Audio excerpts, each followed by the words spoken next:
أعوذ بالله من الشيطان الرجيم بسم الله الرحمن الرحيم الحمد لله رب العالمين وبه نستعين اللهم صل على سيدنا محمد النبي الأمي وعلى آله وصحبه وسلم رب اشرح لي صدري ويسر لي أمري واحلل عقدة من لساني يفقه قولي ولا حول ولا قوة إلا بالله العلي العظيم إلهي أنت مقصودي ورضاك مطلوبي أعطني محبتك ومعرفتك السلام عليكم ورحمة الله وبركاته الحمد لله والشكر لله والصلاة والسلام على رسول الله أما بعد. Pertama sekali kita bersyukur kehadrat Allah Subhanahu wa taala yang telah melimpahkan dan mengurniakan kepada kita bermacam-macam nikmat yang sangat banyak dan tidak terhitung jumlahnya. Sama ada nikmat-nikmat yang zahir maupun yang batin. Mudah-mudahan segala nikmat-nikmat itu sentiasa dikurniakan kepada kita dan dijadikan kita orang-orang yang mensyukuri nikmat, dan dengan sebab syukur mudah-mudahan kita ditambah lagi dengan nikmat-nikmat yang lain oleh Allah Subhanahu wa taala. Kuliah Masjid Abidin pada malam ini ingin meneruskan lagi pengajian kitab Al-Hikam karya Syekh Ahmad Ibn Athaillah Al-Iskandari radhiyallahu anhu. Kalam hikmat yang ingin disambung huraiannya ialah kalam hikmat yang ke-194 yang ingin dijelaskan sedikit lagi. Pada kuliah yang lalu telah dijelaskan tentang kata-kata Abul Hasan Asy-Syadzili radhiyallahu anhu mengenai seorang arif. Iaitu seorang arif itu menurut beliau ialah seseorang yang telah mengetahui rahsia-rahsia kurnia Allah di dalam berbagai macam ujian bala yang menimpa sehari-hari. Iaitu seseorang itu dikatakan berjiwa arif, bijaksana atau ahli ma'rifat. Iaitu apabila dia dapat melihat bermacam-macam nikmat Allah, adanya rahmat Allah di sebalik ujian, di sebalik musibah, di sebalik kesusahan yang menimpa sehari-hari, yang menimpa manusia itu. Jadi standard kita ni bila menghadapi kesusahan, kepayahan dan sebagainya, kita jarang sekali melihat di sebalik kepayahan itu adanya rahmat-rahmat Allah. Seperti yang sudah dijelaskan berkait dengan kata-kata Sayyidina Umar bin Khattab radhiyallahu anhu, bahawa beliau telah melihat tidak tertimpa sesuatu musibah itu kecuali di sebaliknya ada beberapa, ada 4 rahmatnya. Jadi pandangan kearifan itu menjadikan seseorang itu dapat melihat nikmat di sebalik nikmah. Ada nikmat di sebalik nikmah. Ada nikmat di sebalik dugaan, ujian, kesusahan, kepayahan. Jadi apabila pandangan mata hati mereka ni dapat melihat nikmat-nikmat yang tersirat di sebalik ujian yang tersurat itu, maka mereka itu pertama sekali menunjukkan kearifan mereka. Yang kedua, mereka dapat mengecapi nikmat itu, yang menjadikan kita ini menghadapi keperitan, kepayahan, kesulitan, menghadapi kesukaran tu sebab kita tak nampak nikmat-nikmat yang tersirat tu. Kita tak nampak bahagian tu. Jadi kita tidak dapat mengecapinya. Kita hanya melihat ujian, dugaan, kepayahan itu dan kita menanggung keperitannya. Itu pandangan kita yang tidak arif ini. Jadi Abu Hasan Syazili menjelaskan kepada kita sudut pandang orang arif ini. Tujuannya apa? Supaya memberi laluan kepada kita. Kalau kita ingin menjadi seorang yang kuat, kukuh, teguh menghadapi kepayahan, maka itulah pedomannya. Berusahalah untuk mengarifkan diri, untuk menghasilkan, untuk menjernihkan hati dan mengarifkan diri, yang mana pada waktu itu ketika menghadapi dugaan kepayahan dan sebagainya itu, kita tidak akan merasa keperitan seperti keadaan yang kita hari ini. Kenapa? Kerana pandangan kearifan itu menjadikan orang itu dapat melihat nikmat-nikmat Allah ada di sebalik, tersirat di sebalik dugaan dan kepayahan itu. Dan itulah yang akan meringankan beban. Bahkan ada kalanya mereka merasa senang hati, merasa gembira hati, merasa senang, gembira dan tenang hati bila menghadapi dugaan itu. Dan ini bukanlah benda yang mudah, tapi tidaklah payah sangat. Cuma Abu Hasan Syazili beri pedoman menjelaskan keadaan itu. Jadi kita ni kadang-kadang bila menghadapi kepayahan, bukan kepayahan yang kita hadapi saja, dengan hati kita pun sakit hati juga. Susah dah, sakit dah, hati pun sakit juga. Tu payah.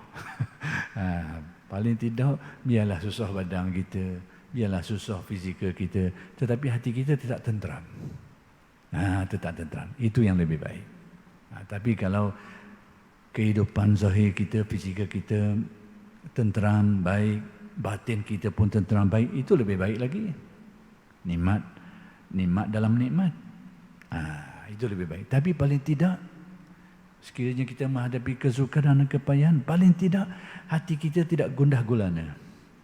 Hati kita itu tidak perit menanggungnya.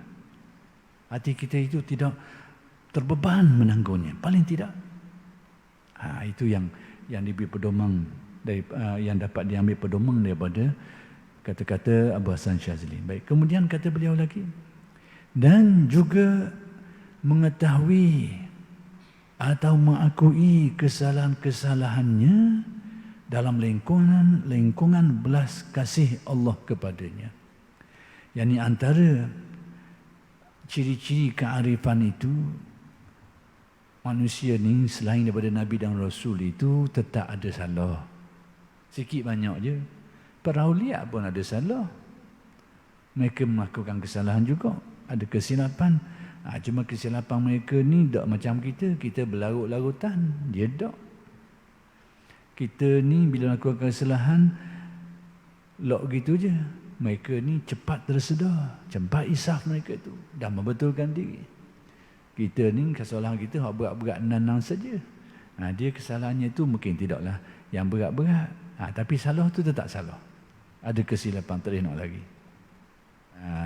Yang terpelihara dari kesalahan ini dan dosa ini hanyalah golongan para Nabi dan Rasul. Dalam keyakinan kita, mazhab Ahlussunnah wal Jamaah, yang maksum itu adalah para Nabi dan Rasul alaihimussalatu wassalam. Tidak ada sedikit pun dosa yang mereka lakukan. Jadi antara ciri-ciri kearifan ini, iaitu kata Abu Hasan Syazili, dia mengakui kesalahan. Dia tahu dia pernah buat salah. Orang arif ni, orang yang ada makrifat hati dia ni, dia tahu dia ada silap. Memang sebagai manusia pun ada silap lah. Dan dia akui, dia intiraf memang dia silap. Ada melakukan kesilapan, kesalahan itu dan ini. Tetapi beza dia dalam lingkungan belas kasih Allah kepadanya. Yakni ketika dia menyedari tentang kesilapan dirinya itu, dia tetap memandang kepada rahmat Allah. Yakni kalau tidak dengan rahmat Allah, maka tak dapat aku baiki kesilapanku. Kalau tidak dengan hidayat Allah, kekal aku dalam kesilapan ni, tak dapatlah aku menjadi terbaiki kesilapanku itu. Tapi kita ni yang tidak ada pandangan makrifat ni, mungkin tak pandang situ. Itulah yang disebut dalam kalam hikmah yang sebelum ni tu. Bila kita buat kesilapan, kita malu mata. Kalau selama ni kita sedap duk suruh orang mari masjid sebab kita boleh mari. Tapi tangan kita tak nak bagi, mesti malu sekali nak kabur. Kelak, berat mulut. Memang dari satu segi, itu baik. Daripada orang yang suruh orang, dia sendiri tak buat. Itu lain. Itu dia suruh orang, ajak orang, dia sendiri tak buat, dan tak boleh buat. Itu berat. Yang ni, bila dia boleh buat, dia rasa senang nak ajak orang. Nak mengajak orang dan sebagainya. Tapi bila dia kebetulan jadi terhalang, keberatan atau melakukan kesilapan, dia rasa malu mata sekali. Jadi yang ini sebenarnya baik, bukan tidak baik.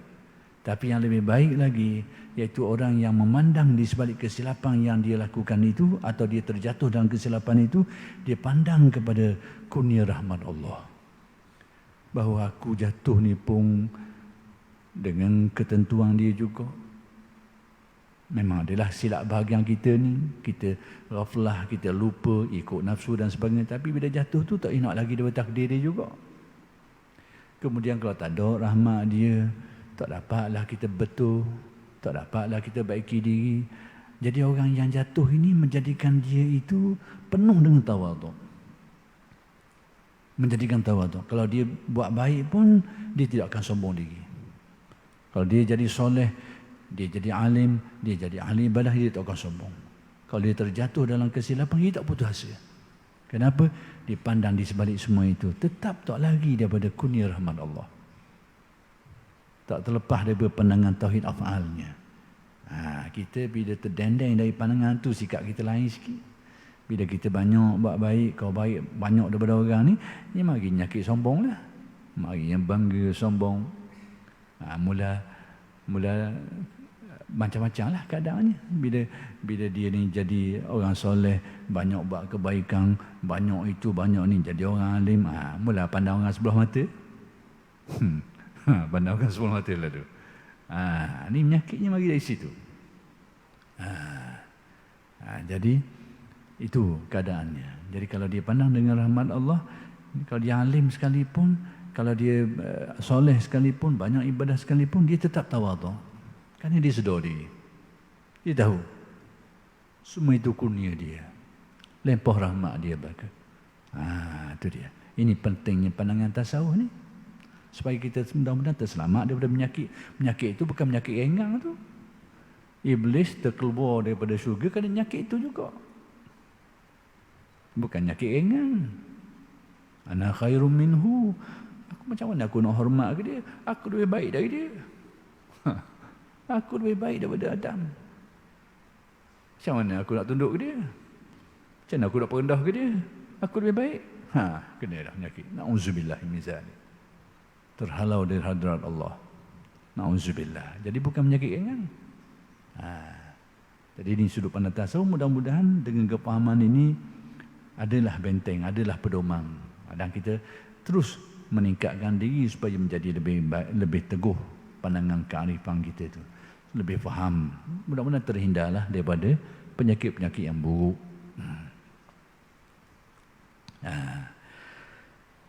Baik. Ia berkata, ini kata Abu Hasan Syazili lagi, sedikitnya amal dengan mengakui kurnia Allah. Amal-amalan yang baik itu tidaklah sebanyak orang, tapi dia tetap merasakan sekalipun sikit itu tetap dari kurnia Allah. Kurnia Allah lebih kepada kebanyakan ni aku boleh buat. Dia pandang kurnia Allah. Lebih baik dari banyak amal. Amal banyak. Kalau tadi amal tak banyak. Tak banyak mana? Adalah kewajipan terlaksana, tapi taklah banyak. Tapi dia tetap memandang bahawa aku dapat banyak lipung dengan kurnia dia, dengan rahmat dia, lempah kurnia dia, hidayah dia, gerak daripadanya, pertolongan daripada dia. Beban lebih baik dari amal yang banyak, banyak amal dengan merasa kekurangan diri sendiri. Amal banyak, tapi rasa kekurangan diri sendiri. Maksudnya apa? Dia buat banyak amal, tapi dia masih merasa lagi amal yang aku buat ni mungkin banyak kurang juga. Dan ada lagi kebaikan yang aku dapat buat. Dia nampak kekurangan diri. Sebenarnya pandangan ni baik, bukan tak baik. Malik dah tu. Tapi dari segi tasawuf ada kurangnya. Ada kurangnya. Kita buat banyak amalan kebaikan, tapi fikir banyak lagi aku dah buat ni. bahagian kurang tu. Kemudian kebaikan-kebaikan yang kita buat banyak tadi tu mungkin dak sempurna banyak gok dak sempurna molek kau makah dak 100% lah. Atas amalan kita buat tu mungkin 50 yang makah 60 tapi banyak buat amalan ni. Tapi nampak kekurangan. Baik dari segi ni. Tapi dari segi tasawuf ada lubang yang terbuka. Bila dipandang kekurangan tu kekurangan diri dia. Dia tak pandang rahmat Allah yang menjadikan dia, yang mentakdirkan dia, yang menggunakan dia sehingga dia boleh buat seperti itu tu. Qada banyak tu. Itu juga dengan rahmat Allah. Jadi kalau dipandang kurnia Allah di situ, dia lihat kesilapan, dia akan jadi macam disebut tadi lah. Dia tengok, dia sedar kesilapan dia. Dia sedar kekurangan dia. Tapi dalam ruang lingkup rahmat Allah. Kekurangan aku ni, kau tak ada rahmat Allah. Tak dapatlah aku baik. Tak dapatlah aku merubah keadaan diriku menjadi lebih baik lagi. Kau tak ada rahmat dia. Jadi tetap dia pandang kepada rahmat, kurnia Allah. Hidayat Allah dan sebagainya. Jadi orang yang dikatakan tadi tu, dia pandang kekurangan diri, sekat tu je. Dia yang kurang. Tu ada bahagian yang kurang tadi tu. Sekiranya dia dapat baiki kekurangan tu, dia nampak dia kurang diri dia ni, dia dapat baiki, kadang-kadang bila terbaiki kekurangan dia tu nak menjadi lebih baik, lebih sempurna, dia mari nyakit sombong pula. Bila tak tengok rahmat, dia mari nyakit tu. Masa Makkah 50, tak berasa mana Makkah 50 datang je. Tapi bila naik Makkah 90 ni, rasa lain dah. Makkah banyak ni. Makkah tinggi dah ni. Tapi kalau dia lihat semua itu diberi, dikurnia oleh Allah, insya-Allah terjagalah. Mudah-mudahan terselamatlah daripada penyakit itu. Yakni seolah-olah mempunyai kekuatan sendiri untuk berbuat baik. Bila dia tengok kekurangan diri dia, tak terajak melihat, maksudnya pandangan dia itu tidak melampaui melihat kepada kurnia Allah, rahmat Allah. Dia tengok setakat diri dia saja. Ni seolah-olah dia itu mempunyai kekuatan sendiri untuk buat baik. Sebab dia pandang atas diri saja. Ni kurang lagi ni, nak baiki lagi, nak buat guna ni. Dia tengok atas diri dia saja. Tapi kalau dipandang rahmat Allah, dia penuh dengan harapan. Penuh dengan harapan. Suruh kepada Allah, mengharapkan Allah. Bila dipandang rahmat Allah. Tapi kalau dipandang kekuatan diri dia, aku nak buat mana lagi nak suruh jadi baik lagi ni. Dan ini, dari sudut ini tidaklah satu kesalahan. Baik. Cuma menunjukkan orang berada pada keadaan ini ada pintu yang terbuka. Pintu terbuka ke arah jadi takabur kalau dia jadi lebih baik. Itu dia. Itu yang nak diberitahu. Hanya sekarang belum baik.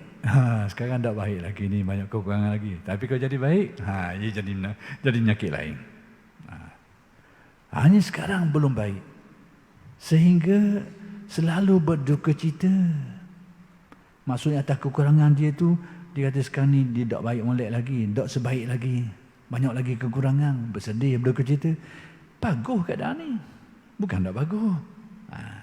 Dia bersedih atas kekurangan dirinya, tapi bila dia pandang atas diri dia saja, tidak melampaui pandangan kepada rahmat Allah, tadilah sekiranya dia dapat baiki keaiban dia, kekurangan diri itu jadi lebih baik, selalunya dia akan dihinggapi penyakit ujub dan takabur. Bila tidak pandang rahmat Allah. Berduka cita memikirkan bagaimana dapatnya lebih baik. Dia duk fikir-fikir macam mana aku nak jadi lebih baik. Macam mana aku nak supaya menjadi lebih meningkat lagi. Baik, bagus.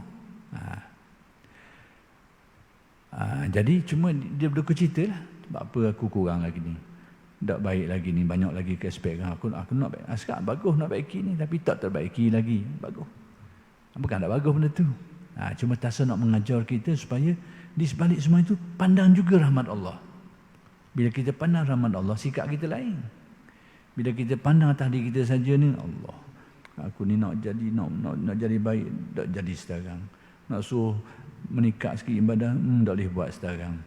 Kekurangan aku ni aku tambah buat, jadi dah sekarang. Akibatnya apa benda? Pertama sekali, kalau kekal keadaan itu, berterusan bertahun-tahun. Akhir kali dia akan putus asa. Tak jadi kakak dah aku ni. Lok gitu sudah. Bila masa tu panjang. Asal awal bagus, baik, nak baiki gini ni. Tapi dah berjaya molek. Tambah buat ada kesilapan terbuat juga. Nak buat amal-amal soleh tak terbuat. Jadi tak tercapai. Bila lama doa lalu ni, dia akan ghalibnya dia akan pergi ke putus asa. Tapi kalau dia berjaya baiki tadi tu, dia terdedah kepada ujub dan takabur.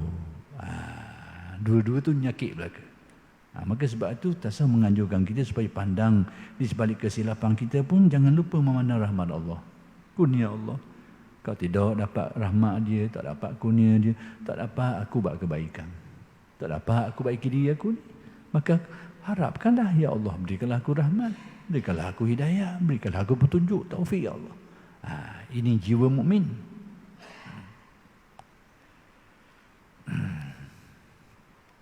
Padahal ia harus menyerah, yakni dia semestinya, harus ni bahasa Indonesia, bahasa kita ni mestilah, dia mesti kena menyerah.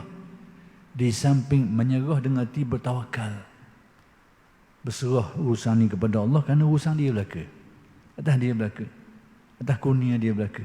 Kena serah ke dia. Kemudian minta, di samping minta yakni berdoa saja kepada Allah, serah tu serahlah, tapi minta, harap. Itulah hakikat hambanya. Hamba ni orang yang sedar dirinya tidak memiliki apa-apa. Lalu dia sedar bahawa segala-galanya milik Allah. Bila dia sedar tu, maka mintalah dia kepada Allah. Berhajat, bergantunglah dia kepada Allah. Bermohonlah dia kepada Allah. Inilah hambanya yang sebenar. Jadi sebenarnya apa yang disebut tadi, itulah ubudiyah. Itu kehambaan diri kita kepada Allah. Dan itulah yang ingin dibawa oleh kitab hikam ni, supaya kita ni bukan saja jadi hamba Allah dalam bentuk ibadahnya, zahirnya, tapi batin kita juga jadi hambanya. Kalau zahir, ibadah zahir itu ibadah. Tapi kalau melibatkan batin dipanggil ubudiyah. Tapi kalau ibadah zahir saja, zahir nampak ibadah, nampak rokok, sujud, hati kita ni tak main, tak kurang takaburnya, na'udzubillah. Dahi kita setuh latar semua. Tapi hati kita naik ke bulang. Tak turun mudah-mudah. Na'udzubillah. Mudah-mudahan kita jauh daripada, dijauhkan Allah daripada semua ini.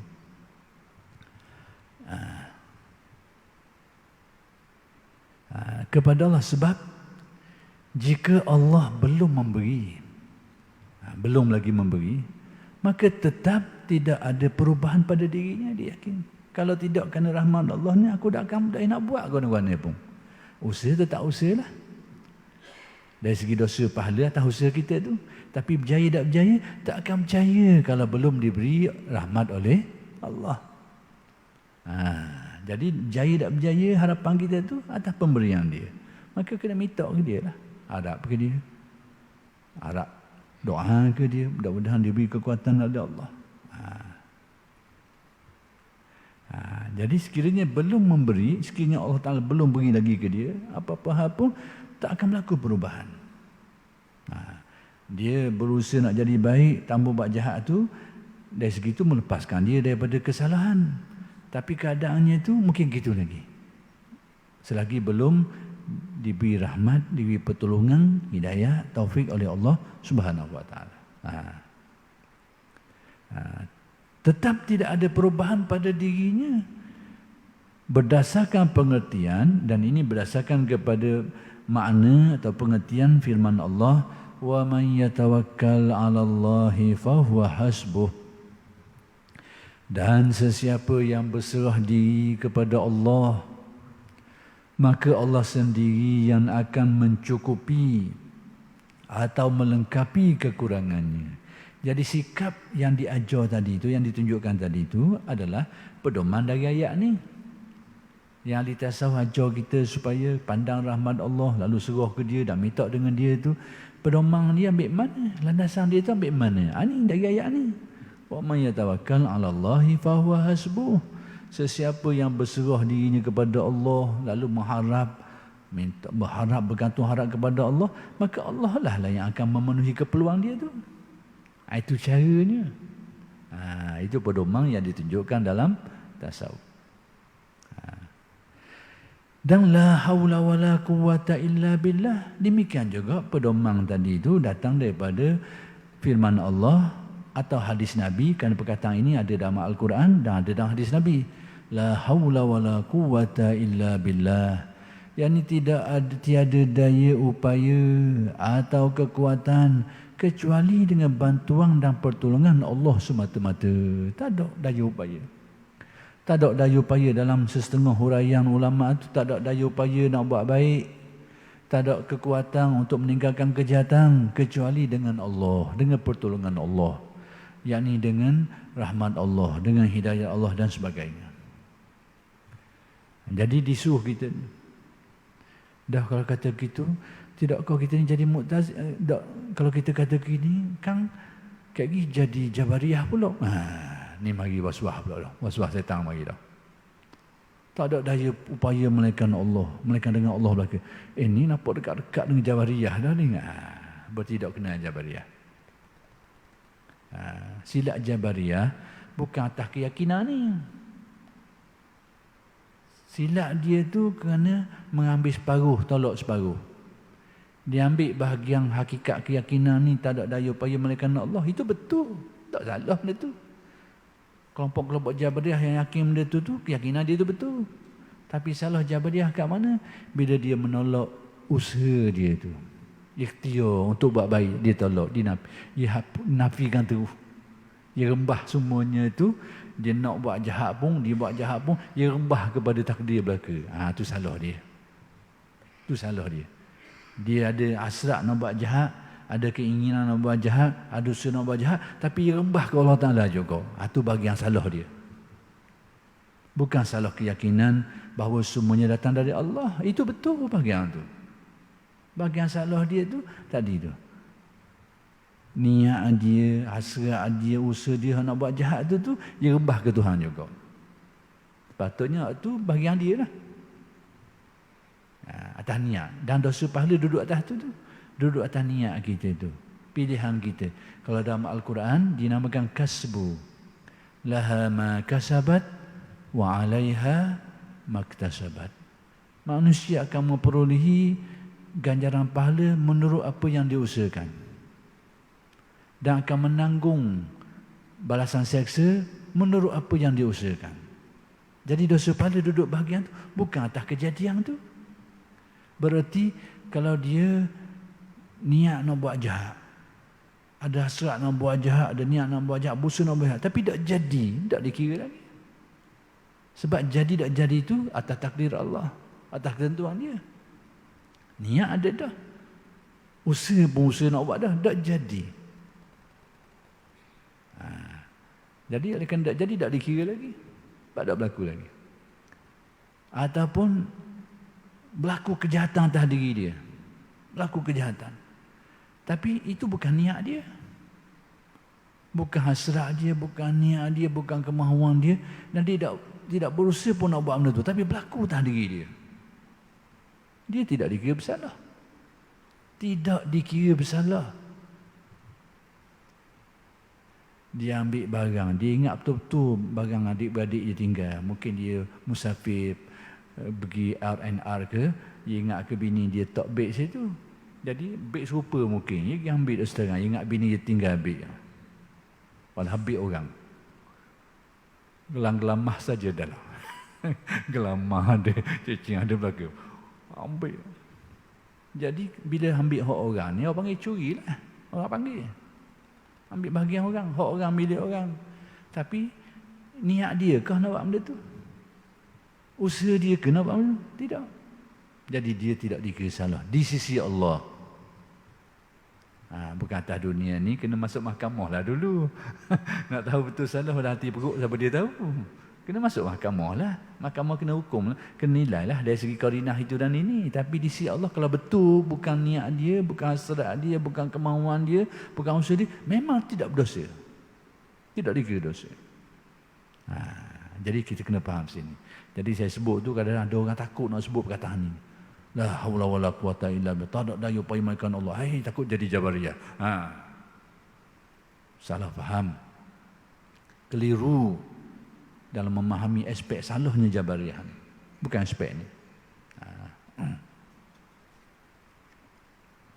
Ataupun kita ucap dengan bahasa kita, segala-galanya datang darimu ya Allah. Takut nak sebut gitu. Padahal itulah ayat Al-Quran. Kullum min indillah. Katakanlah semuanya datang dari Allah. Ini kita kena jelas sinilah. Habis kalam hikmat yang ke-194. Kemudian kalam hikmat Syekh Ibn Atta yang ke-195 pula. Tengok ni.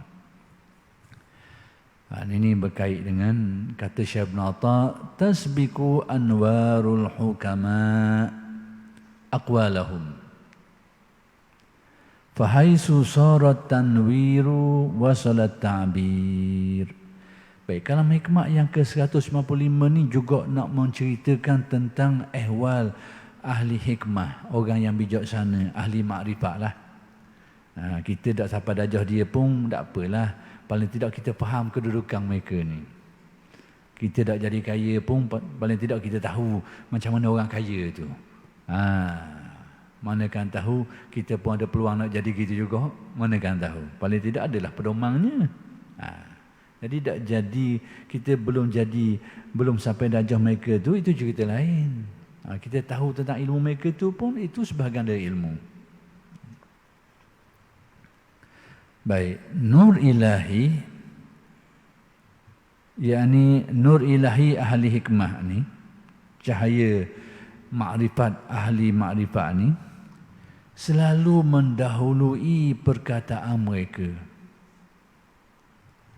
Maksudnya ahli hikmah ni, kebijaksanaan itu Allah Ta'ala buka dulu dalam akal dan hati mereka tu. Barulah mereka ungkapkan waktu baik keluar. Maksud penuh dalam tu baik keluar. Jadi lidah ni menjadi juru bicara saja. Penterjemah kepada hikmah ilmu yang besar dalam diri mereka itu. Jadi mereka diberikan Allah hidayah dulu, petunjuk dulu, barulah lidah mereka mengungkapkannya. Barulah kalam mereka itu dapat dipahami. Kata-kata mereka itu dapat dipahami dengan baik. Ini tabi'i kepada ahli makrifat.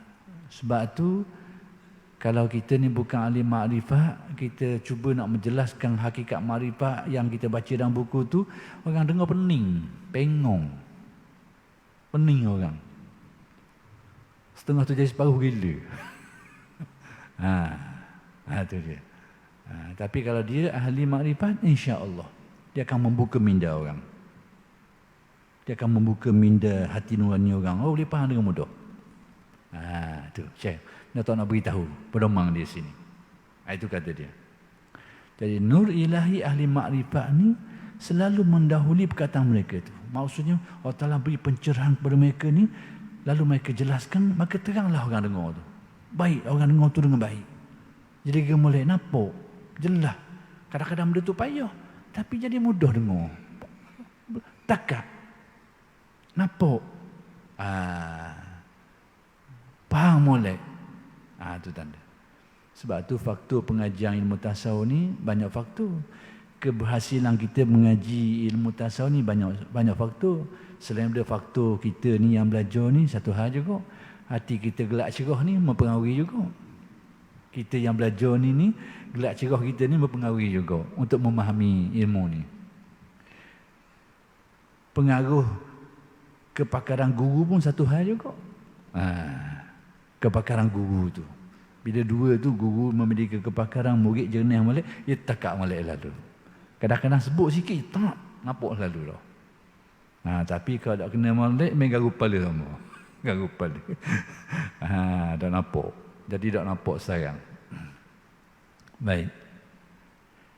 Kerana itu, di mana telah mendapat penerangan dari nur, yani apabila seseorang ahli hikmah ni, ahli makrifat ni, Allah Ta'ala buka hati dia dengan suluhan nur hidayah ni, sampailah kalimah yang dikatakan oleh mereka itu.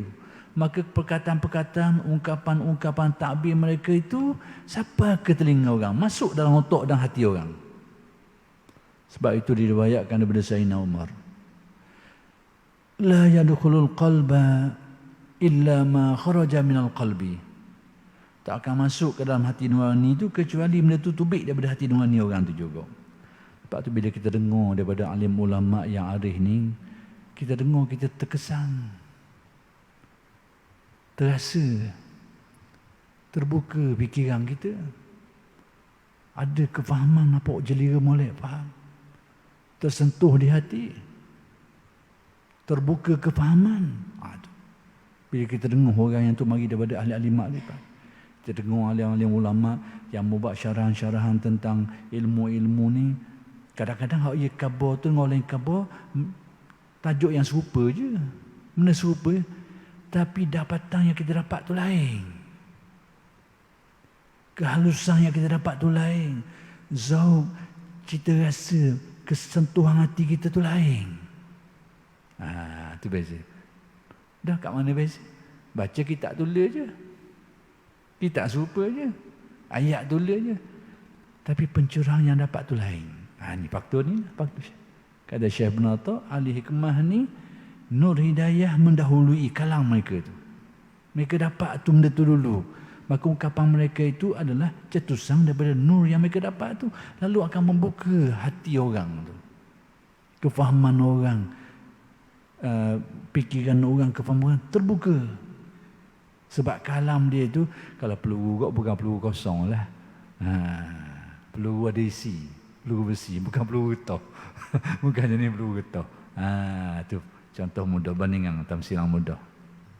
Itu Syekh Mudatta nak beritahu perihal ahli hukama. Kadang-kadang nasihat dia, nasihat mereka, dikatakan mereka nampak lebih kurang je, sebarangan je, tapi memberikan kefahaman yang dalam pada kita. Kadang-kadang huraian dia tu nampak tak setara mana, tapi cukup untuk memberikan keyakinan kepada kita. Cukup untuk membuka kekusutan minda, akal dan hati kita cukup untuk tujuan itu. Itu maksudnya. Jadi Syekh Ibn Atta nak khabar putera itu pedoman.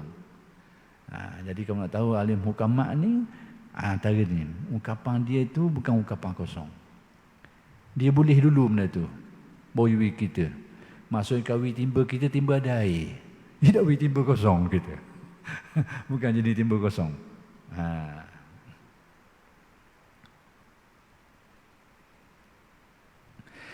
Baik, yang dimaksudkan dengan nur ahli hikmah, yakni ahli makrifat, ialah kekuatan iman, keyakinan, yakni iman mereka, keyakinan mereka, ataupun kita sebut makrifat lah senang. Bahawa segala sesuatu itu langsung, yakni terus di tangan Allah yang tidak bersekutu. Yakni yang dikatakan sebagai cahaya ahli makrifat ni, yang dikatakan mendahului kata-kata mereka ni, mendahului kalam mereka ni, iaitu zauq hati mereka tu, keyakinan hati mereka itu, iman mereka itu, bahawa segala perkara itu datangnya daripada Allah, bukan dari sesiapa pun, termasuk dirinya sendiri.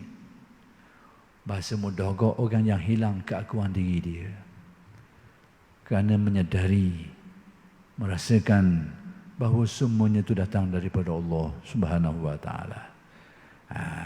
Baik. Kerana bila mereka akan menyampaikan nasihat, bila mereka nak beritahu nasihat, nak sampaikan nasihat, maka terlebih dahulu kontak, yakni hubungan mereka kepada Allah Ta'ala hanya minta taufik dan hidayah petunjuk daripadanya. Jadi mereka ni bila nak mengajarkan orang, nak menyampaikan ilmu, nak memberi nasihat dan sebagainya, maka di dalam hati mereka ni sudah ada makrifat hubungan mereka dengan Allah. Mereka sudah hilang keakuan dirinya. Mereka sedar dan rasa semua datang daripada Allah. Lalu mereka minta dengan Allah supaya beri taufik, beri hidayah dalam hati. Lalu bila mereka ungkapkan, mereka jelaskan, maka di situ berserta dengan rahmat Allah. Dia akan membuka akal manusia, membuka hati nurani manusia. Orang dengar sikit pun dapat memahami dengan baik, bahkan dapat menembus sampai ke dalam hati nurani manusia. Tu beza dia.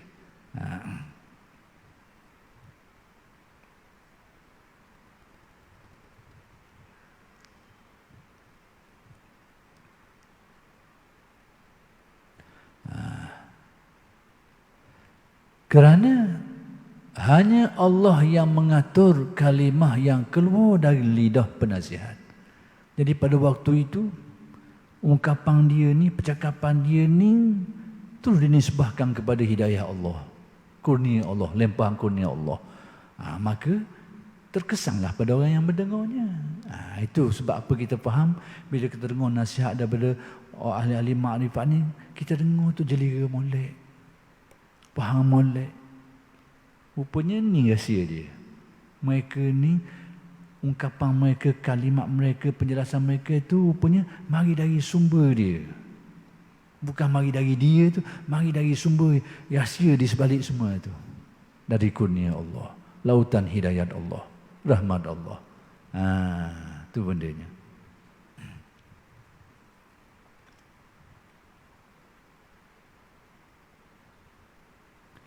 Dari lidah penasihat.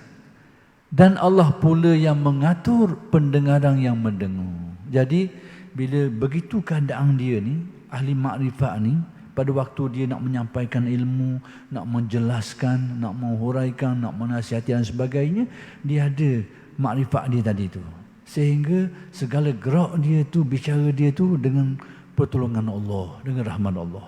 Kemudian si pendengar pula mendengar pula, mendapat rahmat Allah,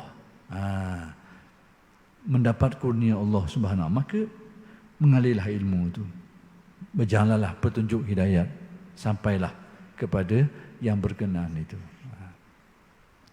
Rasulullah sallallahu alaihi wasallam bersabda, Ra'sul hikmah makhafatullah. Artinya, pokok tunjang ibu dari segala hikmah itu, segala kebijaksanaan itu, ialah takut kepada Allah. Apa artinya? Nabi menjelaskan, hikmah ni adalah saripati dari ilmu. Sebab tu darjat orang-orang mengaji ilmu agama ni, kalau dia tahu panggil alim. Banyak tahu dia ingat Al-Quran, dia ingat hadis, ingat kata alim ulama, taraf alim. Tapi tak dapat menanggapi banyak rahsia-rahsia di sebalik dalil-dalil itu. Kalau dia berjaya menganalisis ataupun dapat menanggapi pada mutiara-mutiara di sebalik dalil-dalil itu panggil faqih. Dalam sikit. Tapi kalau dia dalam lagi sampai menyentuh kepada intipati rahsia di sebalik perkabaran tu, dia akan jadi hakim. Itu taraf keilmuan dalam Islam. Alim, dalam lagi dia jadi faqih, dalam lagi dia jadi hakim. Sebab tu orang alim tak semestinya jadi faqih. Dia tahu, banyak tahu hafal Quran hadis. Ulama-ulama ahli hadis, dia tahu hadis, tahu Quran, tapi dia tak cukup nak jadi ulama mujtahidin yang mengeluarkan hukum-hukum daripada dalil itu. Tak padang, tak rok. Kalau kita rok banyak barang, sayur ada, daging ada, cukup lekat kedai tu, masak tak erti. Tak boleh nak masak lagi, tak cukup kepandaian nak masak. Barang cukup. Hak pandai masak tu panggil faqih. Tapi oleh kerana sudah masuk waktu isyak, kita berhenti setakat ini dulu. Nanti insya-Allah kita akan sambung huraian ini pada kuliah-kuliah yang akan datang. Aqulu qauli hadza wa astaghfirullahal azim li wa lakum. Assalamualaikum warahmatullahi wabarakatuh.